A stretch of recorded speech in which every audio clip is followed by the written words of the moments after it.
Hello, good morning students.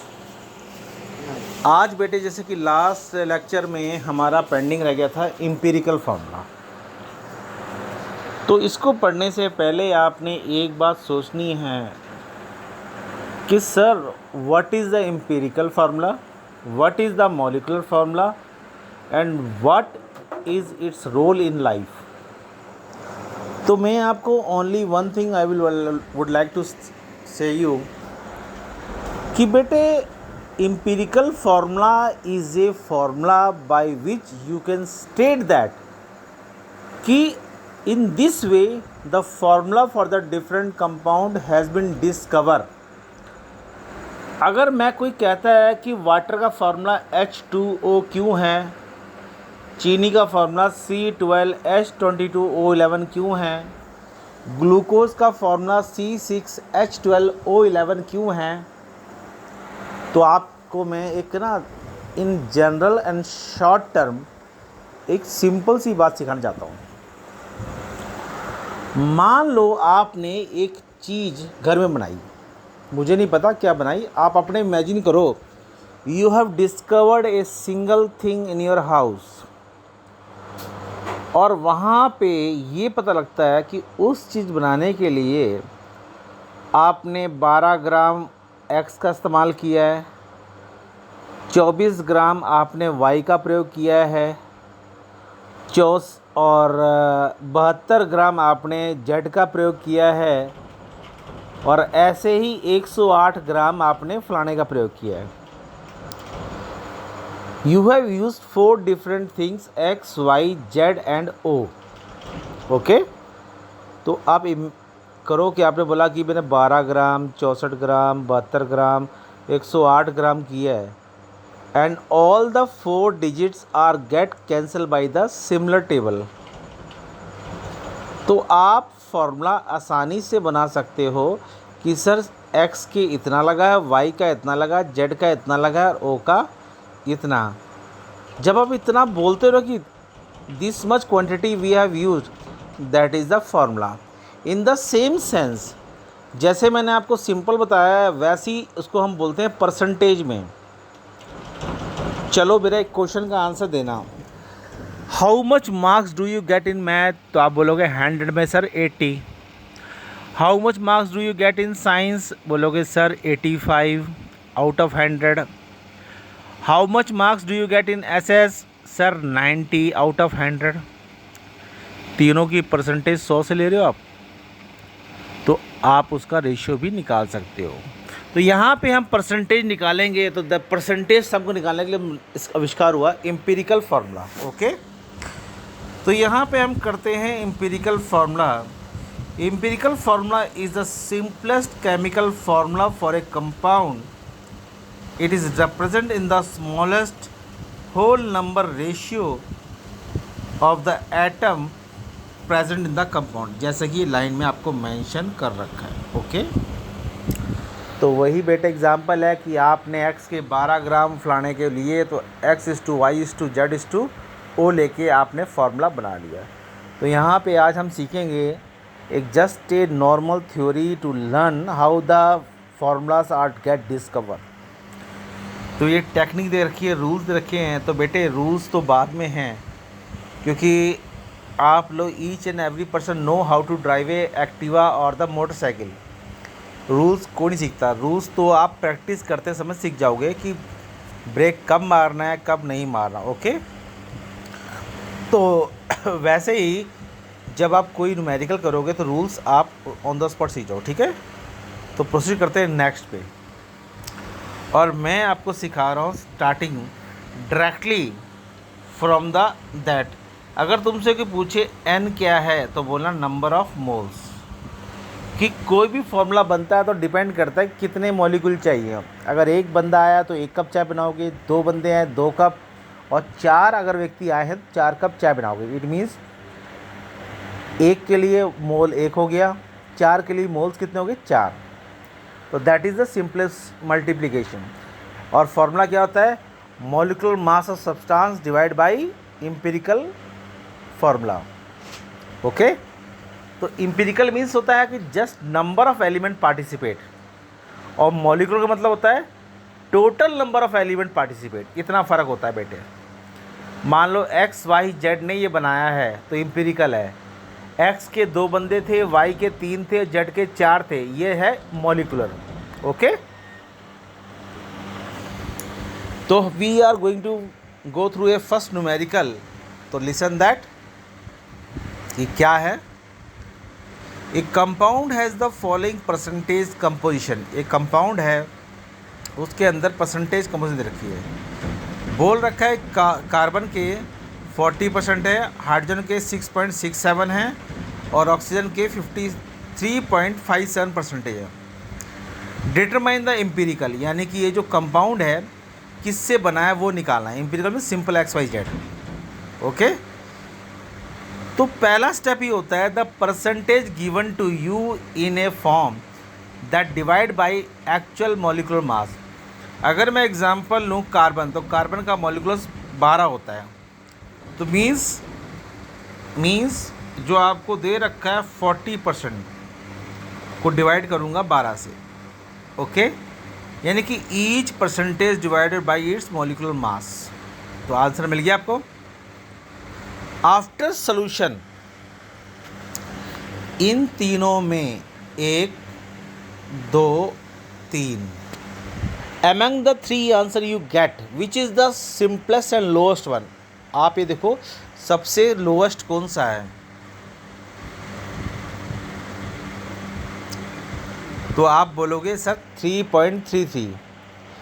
Each answer gate divided by the lowest fraction number, सभी कर दिया, तो इसका आंसर आया 1, इसका आंसर आया 2, इसका आंसर आया 1। इट मीन्स एक C है, 2 H है और एक O है, तो CH2O इज योर फार्मूला। ये जो कंपाउंड बना है वो CH2O से बना है।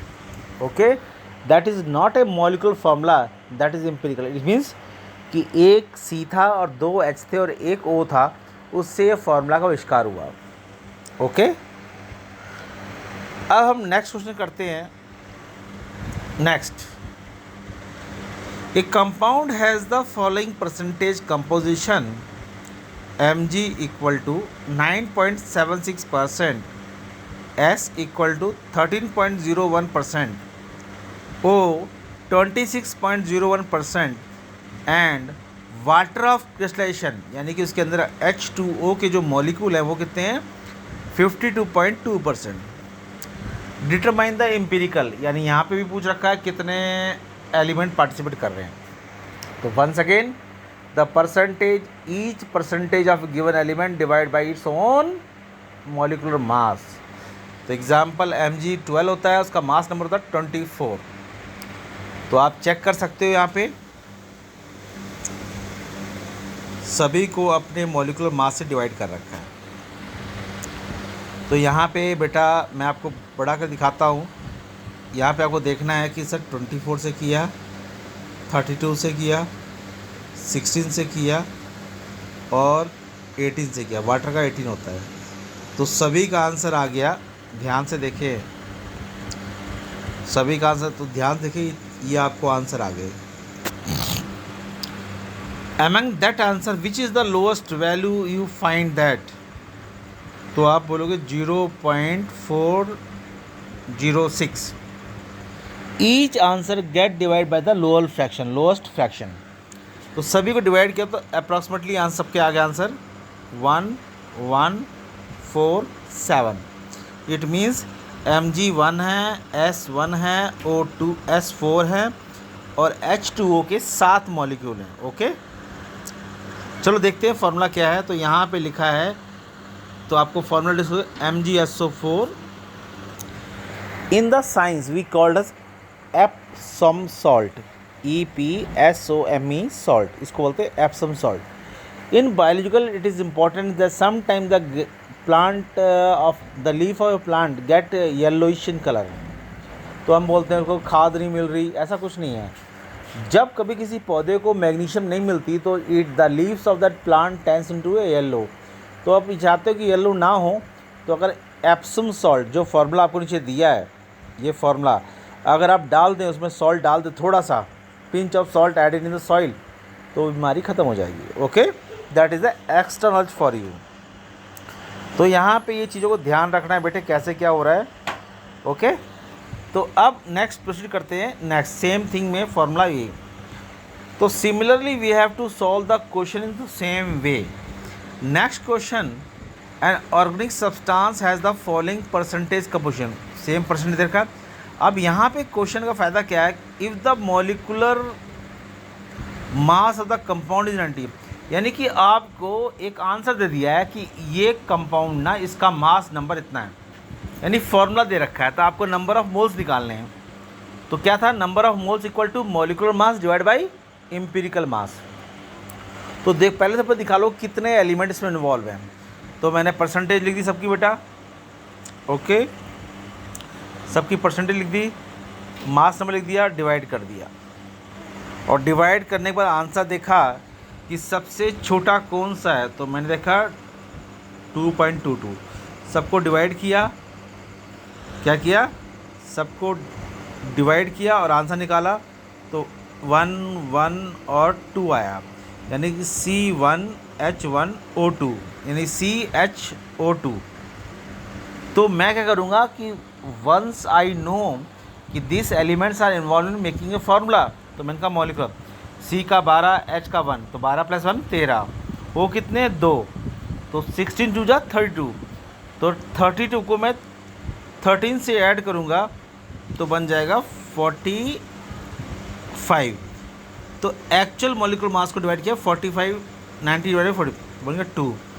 तो ये जो 2 निकला है बेटे, जो आपका आंसर ये 2 निकला है, तो मेरा CHO2 था, इन सभी को 2 से कर दूंगा, तो फॉर्मूला बन जाएगा C2H2, 2 2 जा 4, C2H2O4। That is the molecular formula कि सर कि हमें ये फार्मूला दिया था and that we have to find out. Okay, तो ये टेक्निक फॉलो करनी है बेटे, आपने सॉल्व करना है। तो आई हैव गिवन यू 2 और 3 और 4 examples to solve at home, तो आपकी क्वेरी भी ख़त्म हो जाएगी। अच्छा, एक बात I want to explain each and every student.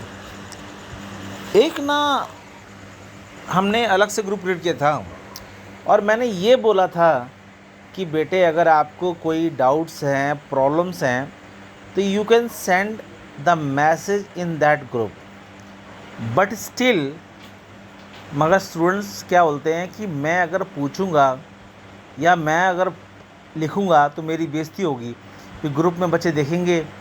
बेटे स्टडी के लिए बेइज्जती नहीं होती, हर एक इंसान जिद करता है सीखने के लिए। अगर आप घर में इतने बड़े हुए हो तो अपने मम्मी पापा पूछो कि आपने क्या क्या जिद की है। अगर ये जिद जो आपने बात मनवाई है, मम्मी से मांगी है, पापा से, इतने बड़े होने के लिए, अगर वो बताएंगे तो क्या आप छोड़ दोगे सबको?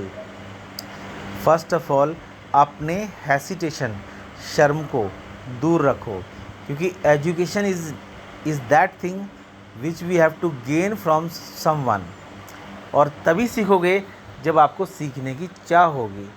तो I am very much ashamed to hear that कि मैंने लिखा था कि किसी को प्रॉब्लम हो तो मैसेज डाल देना बेटे, किसी को प्रॉब्लम नहीं है। इट मीन्स कि each and every student enrol in the 11th A are too intelligent and too extraordinary in the field of studying. तो मैं तो बड़ा अचंभे में हूँ कि बच्चे बड़े टैलेंट हैं, but my hopes are get surrendered. बड़ा ही शर्म होता है कि बच्चे नहीं पूछते।